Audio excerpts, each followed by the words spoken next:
Hello guys, magandang araw sa lahat and welcome back to my channel. Napakaganda ng araw today, oh. Ganda, tapos napakatahimik, wala masyadong tao. Malamig kasi ngayon. Kaya ayun, tambay tayo sa labas. Nagtapon tayo ng basura natin. Kasi sa Monday, garbage collection day. Kaya lahat ng basura namin every weekend namin itinatapon. Kaya ayun, galing ako sa baba, dumamon ako dito sa malapit na park. Yan nga pala yung apartment namin. And then tatambay muna tayo dito sa malapit na park. Yan, dito muna tayo papahangin. Yan yung apartment namin. Tapos ito yung kaharap, yung playground. Malawak na playground, may basketball court doon.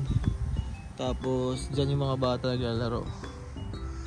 Diyan, malawak yung playground. Tapos dito, may park na maliit. Dito rin yung mga dito rin yung mga bata tumatambay. Ayan. Napakaganda ng panahon ngayon. Napakatahimik.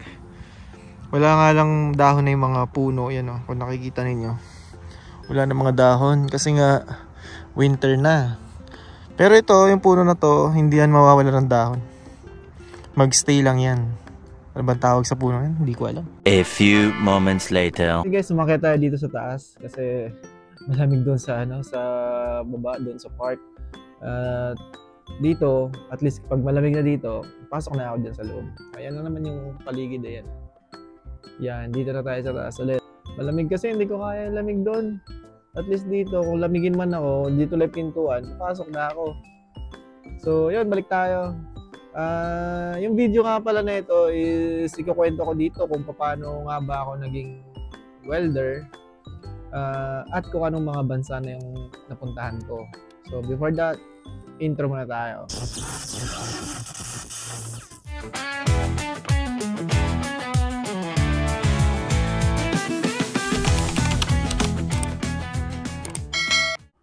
So yun nga way back 2011, right after na makagraduate ako ng college.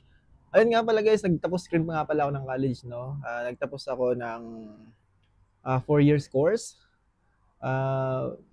Bachelor of Science in Business Administration, major in Marketing. So, yun yung tinapos kong kurso. So, nagtataka kayo bakit naging welder ako at paano? So, yun nga. Nung pagtapos kong makapag-graduate ng college, so, panic, hanap ng trabaho. Paano ako maghanap ng trabaho ako? Sabi ko, kahit na nakapagtapos ako, wala naman ako experience. Tsaka, alam mo, sa ano kasi ako nasa probinsya. Ang probinsya ko pala ay sa Palawan. So, alam niyo naman yung Palawan, maliit lang. At yung maunlad na lugar doon, that time is yung Puerto Princesa lang talaga. Doon kasi, syudad yun, maraming mga trabaho. Pero hindi naman sobrang dami. Kaya, karamihan ng mga taga Palawan talaga ay pumupunta ng Manila para maghanap ng trabaho. O yung iba, nag-a-abroad. So, yun lang. Kasi wala namang ibang choices ng trabaho talaga doon dati. Unlike ngayon, maunlad na yung Palawan. Kaya napakarami ng trabaho. Even doon sa lugar namin. Kasi malayo pa kami sa Puerto. 4 hours away from Puerto. Yung lugar namin is Brooks Point. Shoutout nga pala sa mga taga Brooks Point, sa mga kababata ko dyan. Kumusta na kayo? So, yun. Balik tayo, no? Yun nga, pag after ko makagraduate, naghanap akong trabaho. May nabalitaan kaming nag-hiring ng mga gustong mag-aral ng Nihongo or Japanese language kasi nga pupunta nga daw sa Japan. At ang sabi pa sa amin that time, 3 months lang ay nasa Japan ka na. So maganda kasi scholarship program daw yun. Bale, during training mo, wala kang babayaran. So, magbabayad ka lang once na makaalis ka na papunta sa Japan. Kapag nagtatrabaho ka na doon, so 3 years ng contract, doon ka magbabayad. So ito na wala akong experience kahit ano. Hindi ko alam kung anong magiging trabaho that time. Basta, nung may opportunity na ganun, ginrab ko na. Marami kami. Actually, maraming mga taga-Palawan nun. May entrance exam. Doon nga pala namin nalaman yung posting, yung job posting sa Puerto Princesa sa Provincial Peso, doon sa capital. So lahat naman ng mga provinces mayroong mga ano, 'di ba? Yung provincial peso. Doon yung mga job posting, mapa-local man or abroad, doon yung matatagpuan yon. So doon kami pumunta, nakita namin yon, and then in-apply namin. Basta apply lang. Marami akong mga kasabayan. Iba-iba, mga high school graduate, college graduate. Ang dami naming mga walang trabaho that time. Kaya talagang nakipagsapalaran na kami. Sabi kasi 3 months lang, makakapag-Japan na daw kami. So, ito na. Dito na tayo, no? Entrance exam. Sa kabutihang palad, nakapasa tayo. Yung kapatid ko, kasama ko rin, nakapasa. Dalawa kami. Tapos, nung nakapasa na sa exam, nag-gathered na ng mga documents na kailangan. Yung mga passport, yun, kumuha na kami ng passport. Yung mga importanteng dokumento like birth certificate, TOR, mga baptismal, yan kung ano-ano pa, yung mga requirements talaga kapag pupunta ka na sa abroad. Excited na nga kami that time, no? Kasi yung school talaga na pag-training namin ay nasa Laguna. So, 2011 kami nag-apply ng parang June yata o July. Tapos, na-kompleto na namin yung mga documents ng within that year, and then yung deployment namin papunta ng Laguna ay 2012 ng January. Kasi yun yung opening ng class doon. So ito na, nasa Laguna na kami, dumating kami doon. Nag-aral kami ng Japanese language. Akala ko madali nung una, no? Ang dami namin, excited kami kasi yung mga kasama ko, ang alam namin talaga, pa-Japan na kami. Lahat kami, sabay-sabay. Pagdating namin sa Laguna, doon pala yung kakaibang laban. Yung excitement namin napalitan ng pangamba kasi laglagan pala yun. Hindi pala yun ano guys, hindi pala yun yung siguradong makakapunta ka na sa Japan. Kailangan mo palang paghirapan muna yung mga pag-aaral ng Japanese language. Tapos, pag hindi ka pumasa doon sa 3 months na N5 or yung basic ni Hongo, wala, tanggal ka na. Or marirebatch ka. So, sakit nun, no? Tapos, kaming mga college graduate, since na-scholar kami, yung food namin and dormitories is, ano yan, free pa yun. Free pa yun dati. Kasi nga sa Japan pa kami magbabayad, ano. Pero yung mga high school graduate na kasama namin, ano sila yung gumagastos ng pang-araw-araw nila na, na allowance sa pagkain. Ano doon sa lugar na yun, survival mode talaga kami. Napakahirap sa training center na yan. Biruin nyo, hindi lang kami mga taga-Palawan nandoon. Buong Pilipinas nandoon kasi nag-mass recruitment noon kasi kalakasan talaga ng magpapalis pa Japan noon. So, yun nga, sa madaling sabi, after 3 months, nakapasa tayo sa exam. Ng Nihongo, medyo marunong na tayo na. Marunong tayo mag-Ohayo gozaimasu, konnichiwa, konbawa, genki desu ka, mga ganyan. Akala ko, yun na. Sabi ko, 3 months na. Yes, nakapasa ako. Unfortunately, yung kapatid ko hindi siya nakapasa. So, that time, April, umuwi siya ng Palawan. Nag-continue na lang siya mag-aral ng college. Tinapos niya na lang. And then ako naiwan. So, malungkot kasi malaki yung nabawas sa amin. Maraming nabawas, maraming nawala ng mga kaklase, mga hindi nakapasa sa Nihongo exam. And then, pagtapos na nakapasa kami, doon na nagsimula yung training namin ng skills. So, ang ino-offer kasi na skills doon na pa-Japan is painting, welding, automotive, plastic molding, electronics, halo-halo, iba-iba. Depende sa depende sa company. Napunta naman ako sa ako ay napunta sa welding. So, yung mga kasama ko sa welding, mga taga Davao, Benguet, Manila, Batangas, halo-halo kami. Mga college graduate kami. Yung iba hindi rin college graduate. Yung mga college graduate na kasama ko ay mga nagtapos ng mga engineer, nurse, mga registered nurse yun. Tataka nga ako, sabi ko, ang dami pala talaga walang trabaho dito sa Pilipinas, no? As, mga graduate kami lahat, pero nagtipon-tipon kami doon. Di hamak na mas magaganda pa yung mga kurso na inaral nila at tinapos kaysa sa akin. Pero nandoon kami nakikipagsapalaran. Bali yung age limit kasi nun is from 18 to 28 years old. So mga bata pa talaga kami. During that time I was only 21. 22 nung nasa training center ako, 2012. So, yun, doon na nagsimula na yung kalbaryo nung mga panahon yun. Biruin nyo, magti-training ako ng welding ng alas 6 ng umaga hanggang alas 3 ng hapon. Tapos alas 4 hanggang alas 10 ng gabi naman yung Nihongo. Grabe, kalbo kami. Tapos ang payat namin. Survival kami doon. Ginagalingan talaga namin para sa pangarap namin na makapunta sa Japan at makatulong sa pamilya namin.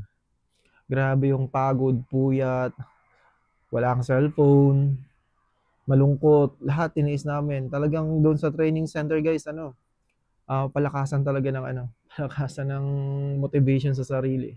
Saka dasal.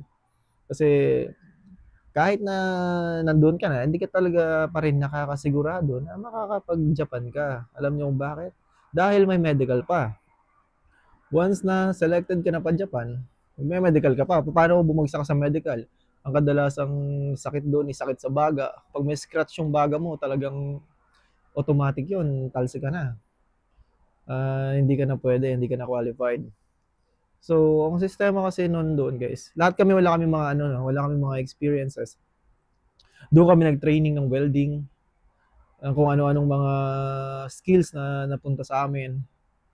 Tapos, after namin makapag-training ng Nihongo at welding, may interview yan, pupunta yung Japanese, may company na nangangailangan ng mga Filipino or ang tawag kasi sa amin trainee. Under kami ng trainee visa ng Japan. Kaya kailangan marunong ka na mag-Nihongo as much as possible, magaling ka kasi ang interview doon ay Japanese talaga. Ganun. Tapos doon sa school na yun, doon na kami tinuturuan ng yung Japanese culture talaga. Kaya kung ikaw pasaway ka galing sa labas, pagpasok mo doon, titino ka kasi no choice ka, kailangan mong sundin yung rules doon dahil sobrang higpit. Pag hindi ka sumunod doon, wala, talagang maki-kick out ka dun sa school. So sayang naman yung ginastos ng parents mo, yung pagod mo, yung sakripisyo mo sa loob, mababaliwala yun. So ito na sa madaling sabi, nakapasa na tayo sa language. Ang inaral ko nga pala doon hanggang N3 sa school na yun. So kasi 5 yun ang category ng Japanese language. N1, pinakamataas, N2, N3, N4, N5. N5 yung pinaka-basic, N4 medyo okay na, makabuhay ka na sa Japan, kaya mo na magsalita, makipagsapalaran. N3 yung sa middle. So medyo na kami doon. Medyo nakakaintindi talaga kami. Ayun nga, na-deploy ako sa Japan ng 2013 ng April 15. So sa madaling sabi, halos isang taon mahigit din ako nag-aral doon sa school na yun. Grabing haba ng oras na ginugol ko doon sa pagte-training. Ang sabi nila dati na 3 months, naging 1 year mahigit na ako. So hindi nasunod yung 3 months. Pero hindi naman ako sumuko kasi sabi ko, nandito na ako tuloy na to, talagang laban na. Ito yung pinakauna kong trabaho ako, laban na, sabi ko. Malaki na yung ginagastos din ng parents ko sa allowance para sa akin. Tsaka masyado nang malayo yung nilakbay ko na sa na yun, sa journey na yun. So sa madaling sabi nga guys, nakapag-Japan ako. Yun, nung nasa Japan na ako, doon na ako sa company, doon na ako natuto talaga ng welding. Doon na ako natuto ng TIG at saka ng MIG. Yung kasi yung ginagamit sa company namin. Bali yung company namin ay gumagawa siya ng mga parts ng mga bullet train. So yung ginagawa namin is yung ilalim ng train, may mga computer parts nandun yung computer box. Yun yung ginagawa namin gamit yung welding namin ng MIG at saka TIG. Tapos yung makikita sa loob ng bullet train, yung N700, tsaka yung Igo, tsaka Yamanote Seng, Nambu Seng, Yokohama Seng. Yan yung mga train na buong Japan at saka Washington at Taiwan. Kami nagsusupply dyan. Kaya may mga gawa kami yan. Nung una, 6 na Pilipino kami sa company and then later on, naging 2 na lang kami. Kasi 3 years contract lang yan So habang nasa Japan na, tuloy-tuloy pa rin nga guys yung pag-aaral ko ng Japanese language. Kasi sabi ko, kung uwi ako sa Pilipinas, anong trabaho yung dadatnan ko doon? Kung magwe-welding ako sa Pilipinas, hindi naman ganoon kalaki yung sahod. Tapos, nakakaaway mga welder sa Pilipinas, no? Kung makikita niyo yung mga kalagayan nila, talagang survival mode din yung mga welder sa Pinas. Maliban lang sa mga malalaking company na nagwe-welding sa Pinas. So, ang ginawa ko, habang nasa Japan ako, nag-aral ako ng Nihongo. Nag-exam kami ng Japanese Language Proficiency Test. Nagkaroon ng certificate. So, sabi ko, itong backup ko, kung makakauwi ako sa Pilipinas, pwede kong gamitin na trabaho. So, habang nasa Japan nga guys, talagang inaral ko rin yung welding, yung pagwe-welding. Kaya sabi ko, para may choices ako. Ang nasa isip ko na lang noon habang bata pa ako, mag-iipon lang ako ng experience para kahit saan ako mailagay, yun, may panlaban tayo.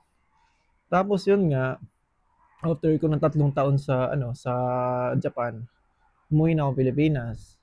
Pagdating ko Pilipinas, syempre, ang isip ko naman noon, mag-abroad ako. Ang nasa isip ko talaga, pupunta ako ng Canada. Pero paano? Gano'n. Kahit may experience na ako ng 3 taon sa Japan, although yung certificate namin from Japan, napakatibay talaga nun kung mag-apply ka pa abroad. Pero yun nga, kulang pa rin tayo na experience. Kailangan kasi 5 years experience, pataas. Kung apply ka ng New Zealand, Canada, Australia, yan yung mga bansa talaga na target ko nung mga panahon yan. Na-scam pa nga ako nung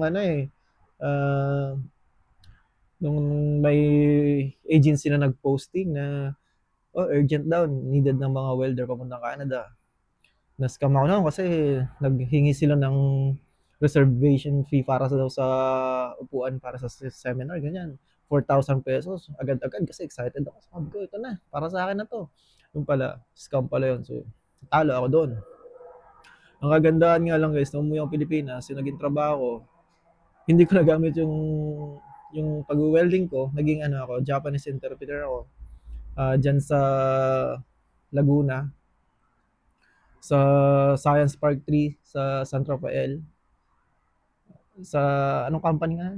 Inatec Philippines Corporation, isa sa Japanese company na gumagawa ng mga spring na nagsusupply sa mga electronics na mga product like Brother, mga printer, yan, spring siya. So diyan ako naging project-based interpreter ako, and then bumalik din ako dun sa school na pinag-aralan ko before. Kasi nung nasa Japan ako, pauwi ako, in-inform na nila ako na dito ka magtrabaho muna, kailangan ka namin dito, parang ganyan. Hindi lang naman ako, marami yung mga iba kong kasama na pauwi na rin that time. And then naging Japanese language instructor din ako dito sa PATS, sa Paranaque. Nagturo ako dyan sa mga tourism students sa PATS for how many months lang din naman. At saka sa Makati, sa All Asia Air Central. So, yun. Tapos, mayroon akong permanent job sa Pilipinas. Sabi ko, hindi na sana ako magwe-welding. And then, after how many years na nag-open ng opportunity, puntang Canada, saka na ako nakapunta dito sa Canada. So, talagang sabi ko, nanghinayang kasi ako sa guys, sa skills ko bilang welder. Kaya sabi ko, gusto ko pa rin na na gamitin talaga yung skills ko as a welder, pero sa ibang bansa. Yun nga, nag-open dito sa Canada, nagkaroon ng opportunity na makapunta tayo. Kaya nandito tayo ngayon. So, ayun, sa mga aspiring welder or skilled worker na hindi nyo alam kung paano kayo mag-start, lalo na may mga bata pa, mga edad 19 to 35, alam ko 19 to 35, 19 to 30, pwede kayong pumunta doon sa mga nagpapaalis papunta ng Japan or Korea, mga ganyan, yung mga marami dyan sa Pilipinas eh. Pero ingat lang din kayo dahil nga maraming mga bogus dyan. Kung may mga recruitment agency na ganyan, check nyo talaga sa DMW kung registered sila, kung may lisensya sila, no? Yung school ko naman sa Laguna na doon ako nanggaling, nagpaalis sa akin pa Japan, open pa rin naman sila ngayon. Open pa rin. So, pwede ko naman ibigay sa inyo kung ano yung school na yun. Pero, sinasabi ko lang sa inyo, talagang pag pumasok ka doon, dapat seryoso ka. Walang atrasan. Buo yung loob mo, no? Kasi hindi biro yung training doon. Sobrang hirap. Sobrang hirap talaga, promise. Pero worth it naman, no? Tingnan nyo naman. Ako ngayon, ang una ko napuntahan, Japan. Pangalawa dito sa Canada. So, I don't think so if lilipat pa ako ng bansa, baka Kung sakaling pala rin dito sa Canada, baka dito na kasi ayoko na rin ng palipat-lipat. Tsaka yung company naman namin dito is nagsusupport sa amin sa PR kaya walang problema. Ayun, kaya masasabi ko lang kapag skilled worker ka, may ganyan kang talent, iba ka, no? Iba. Lalo dito sa ibang bansa, mga welder dito, hindi naman minamaliit, no? Unlike sa Pilipinas, nakikita ko yung mga welder sa Pinas. Maraming magagaling na welder sa Pinas na sana mabigyan din sila ng opportunity na makapagtrabaho dito sa ibang bansa. Kasi kung sa tutuusin lang, iba tayong mga Pilipino. Iba yung quality natin pagdating sa trabaho. Tayo, kahit napagod na tayo or may mga reklamo tayo, magrereklamo lang tayo pero tuloy-tuloy pa rin sa trabaho. Hindi tulad ng mga iba dito, mga puti dito, nagrereklamo sa trabaho. Pag ayaw, mabigat yung trabaho, aalis sila. Hindi tulad natin, kaya nating magtiyaga. So, yun lang guys, na-share ko lang kung paano ako nagsimula sa pagiging welder. Hindi naman talaga dapat ako dito sa posisyon na to kung pinalampas ko yung opportunity before nung 2011, kung namili pa ako ng trabaho na akma sa tinapos ko, maaring wala ako dito. Tsaka hindi ko rin alam kung ano yung buhay ko ngayon kung hindi ako nakapag-Japan. Hindi ko alam kung sa Palawan lang ba ako or sa Manila ako nagtatrabaho as a minimum wage earner sa Pinas. Yun, hindi natin alam. Kaya kapag may dumating na opportunity sa buhay nyo guys, grab nyo na. Huwag na kayong magdalawang isip talaga. Grab nyo na as long as alam ninyong nakakabuti yung para sa inyo. No? Basta i-motivate ninyo yung sarili ninyo. Gumawa kayo ng action. Mangarap kayo.